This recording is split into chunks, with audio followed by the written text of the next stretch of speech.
দুপুরের খাবারে এত সুন্দর যদি একটা চাটনি পাওয়া যায় তাহলে কেমন হয় বলুন তো বন্ধুরা। খুবই ভালো, তাই না? তো আজকে আমি বানিয়েছি আনারসের চাটনি।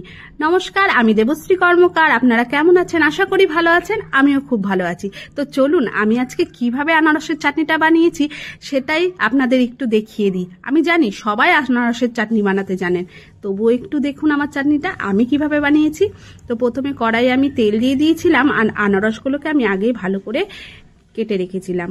এরপরে তেলে একটা শুকনো লঙ্কা ফোড়ন দিয়ে তাতে আনারসগুলো দিয়ে দিয়েছি, পরিমাণ মতন লবণ দিয়ে দিয়েছি, একটা কাঁচা লঙ্কা দিয়েছি আর খুন্তি দিয়ে আমি আনারসগুলো একটু চিপে চিপে নিয়েছিলাম। আমি আনারসগুলোকে মিক্সার গ্রাইন্ডে কিন্তু বাটিনি, বাটলেও হতো, কিন্তু এই যে এইরকম ছ্যাবড়া ছ্যাবড়া হয়ে থাকে আনারসগুলো, আর সেই আনারসগুলো যখন চুষে চুষে খাবেন এত ভালো লাগে।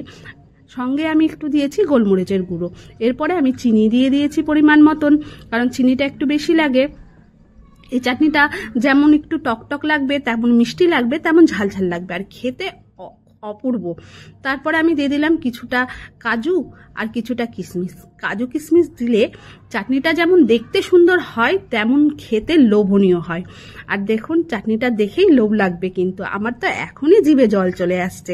এরপরে দিয়ে দিলাম এক টুকরো পাতিলেবুর রস। দেখুন আমার চাটনি রেডি। ভালো লাগলে একটা লাইক কমেন্ট করে দেবেন।